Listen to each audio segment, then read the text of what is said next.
RTE admission 2025-26 मध्ये उद्या लॉटरीची result लागणार आहे। म्हणजे सर्व पालकवर्गांना आपल्या मुलांचे नंबर लागलेले आहे किंवा नाही लागलेले आहे हे समजणार आहे आणि त्यामध्ये तुमचा नंबर लागलेला असला तरी सुद्धा तुमचा जो प्रवेश आहे हा रद्द करू शकतात। कारण या अगोदर जे नोटिफिकेशन आली होती त्यामध्ये सांगण्यात आलेलं होतं की तुमच्याकडे सर्व डॉक्युमेंट असेल तरच तुम्हाला प्रवेश दिला जाणार आहे। डॉक्युमेंट्समध्ये जर कमी असेल तर तुमचा प्रवेश नाकारला जाणार आहे। तो तुमचा नंबर लॉटरीमध्ये लागलेला असला तरी सुद्धा। तर बघू शकता बालकांचा मोफत सक्तीच्या शिक्षणाचा अधिकार नियम 2009 अंतर्गत 25% प्रवेश प्रक्रियाकरिता आवश्यक कागदपत्रांचा तपशील खालीलप्रमाणे राहणार आहे। तर यामध्ये तुम्हाला एक निवासी पुरावा म्हणजे तुम्ही जिथे राहता ॲड्रेस प्रूफ हे इम्पॉर्टंट असणार आहे। तर ॲड्रेस प्रूफमध्ये तुम्ही कोणकोणते डॉक्युमेंट देऊ शकता।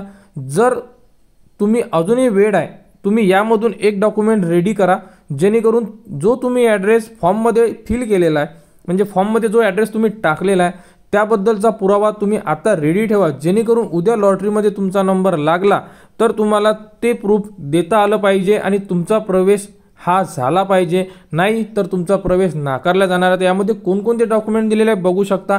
ॲड्रेस प्रूफसाठी रेशन कार्ड देऊ शकता तुम्ही जर असेल तुमच्याकडे तर, पण ॲड्रेस जो तुम्ही फॉर्ममध्ये टाकलेला आहे तोच ॲड्रेस असणं गरजेचं आहे। त्यानंतर तुम्ही ड्रायव्हिंग लायसन्स देऊ शकता, वीज देयक इलेक्ट्रिक बिल देऊ शकता, टेलिफोन देयक म्हणजे टेलिफोन बिल देऊ शकता, प्रॉपर्टी टॅक्स देयक, घरपट्टी म्हणजे तुम्ही जे टॅक्स पावती आहे ही जर असेल तुमच्याकडे सेम ॲड्रेसची तर तुम्ही देऊ शकता, मतदान ओळखपत्र सुद्धा तुम्ही देऊ शकता। त्यानंतर गव्हर्नमेंट पासपोर्ट देऊ शकता आणि ते नसेल तर तुम्ही जेही तुमची बँक आहे गव्हर्नमेंट बँक त्या बँकेचे तुम्ही पासबुक सुद्धा देऊ शकता। तर यामधून तुम्हाला एक डॉक्युमेंट हे गरजेचं राहणार आहे। जर तुमचं घर असेल आणि तो ॲड्रेस तुम्ही फॉर्ममध्ये फिल केलेला असेल तर तुम्हाला जे डॉक्युमेंट्स आता सांगितलेले हे निवासी पुरावा म्हणजे ॲड्रेस प्रूफसाठी देणं गरजेचं राहणार आहे। आणि त्यानंतर काही पालकवर्ग हे भाड्याने राहतात म्हणजे रेंटने राहतात तर त्यांच्यासाठी काय तर बघू शकता 25% प्रवेशाकरिता आपण ज्या कार्यक्षेत्रातील शाळा निवडत आहात त्या कार्यक्षेत्रामध्ये स्वतःच्या मालकीचा निवासी व्यवस्था नसल्यास म्हणजे भाड्याने असल्यास स्वतःचं घर नसल्यास भाडे करारनामा ग्राह्य धरण्यात येईल। सदरचा भाडे करारनामा हा दुय्यम निबंधक कार्यालयाचा नोंदणीकृत असणे अनिवार्य आहे।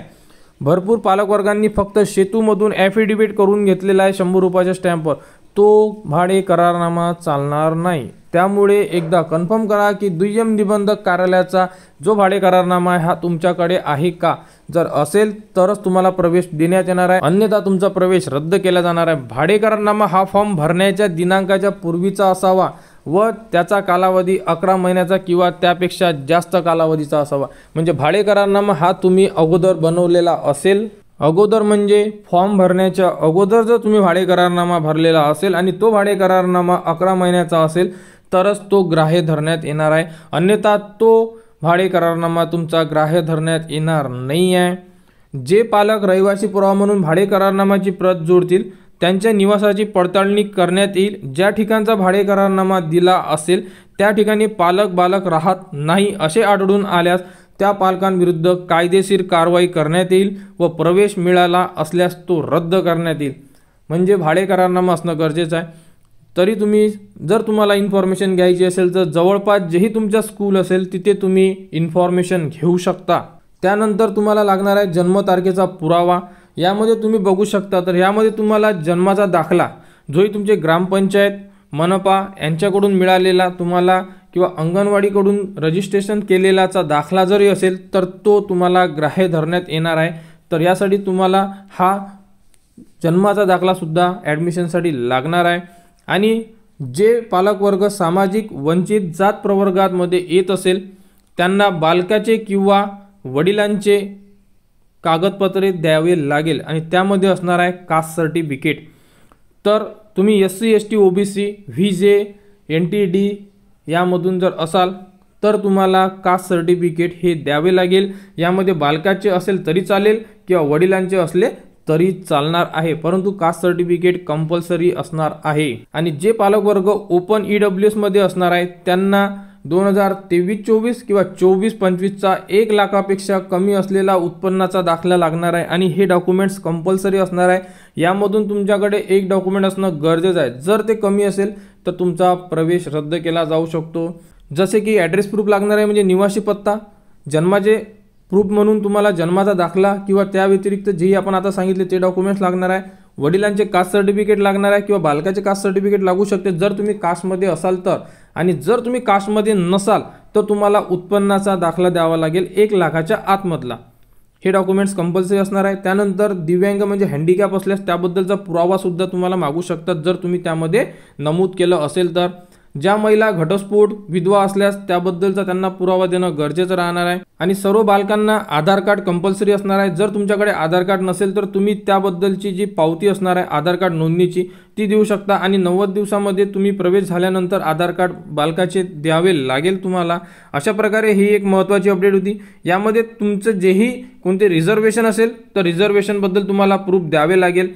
तर ज्याही बालकांचा उद्या नंबर लागणार आहे यामध्ये सांगितलेले डॉक्युमेंट्स तुम्हाला कंपल्सरी असणार आहे. तर डॉक्युमेंट रेडी ठेवा. नंबर लागल्यानंतर तुम्हाला कोणत्याही प्रकारची अडचण येणार नाही. यामध्ये सर्वात जास्त अडचण जाते जे पालकवर्ग भाड्याने राहत आहेत त्यांना, कारण जे पालकवर्गांचं घर आहे त्यांच्याकडे ऑलरेडी एक कोणता ना कोणता तरी पुरावा राहते कारण स्वतःचे घर असते त्यामुळे, आणि जे भाड्याने राहतात त्यांच्याकडे डॉक्युमेंट्समध्ये प्रॉब्लेम जाते कारण त्यांच्याकडे जो भाडे करारनामा आहे हा एकतर फॉर्म भरल्यानंतरचा असतो किंवा साध्या स्वरूपामध्ये लिहून घेतलेला असतो, तर ते चालत नाही. यांना दुय्यम निबंधक कार्यालयाचा भाडे करारनामाच चालतो. तर ही होती एक महत्त्वाची अपडेट. त्यामुळे तुम्हाला उद्या प्रवेश मिळाल्यानंतर तुमचा प्रवेश व्हायला पाहिजे, तो रद्द व्हायला नको. त्यामुळे आताच तुम्ही काळजी घेऊ शकता. तर उद्या लॉटरीचा रिझल्ट लागणार आहे, त्याबद्दल तुम्हाला SMS येणार. लॉटरी कशी चेक करायची या अगोदर आपण सांगितलेलं आहे, परंतु उद्या तुम्हाला परत त्याबद्दलची अपडेट देण्यात येईल. त्यानंतर कोणकोणते तुम्हाला डॉक्युमेंट्स, त्यानंतर कोणकोणते लेटर घेऊन जायचे आहे आणि पुढील प्रोसेस काय असणार आहे या संदर्भात संपूर्ण अपडेट तुम्हाला आपल्या यूट्यूब चॅनलवर देण्यात येणार आहे. त्यासाठी आपल्या चॅनलला सबस्क्राईब करा व हा व्हिडिओ इतरांपर्यंत शेअर करा.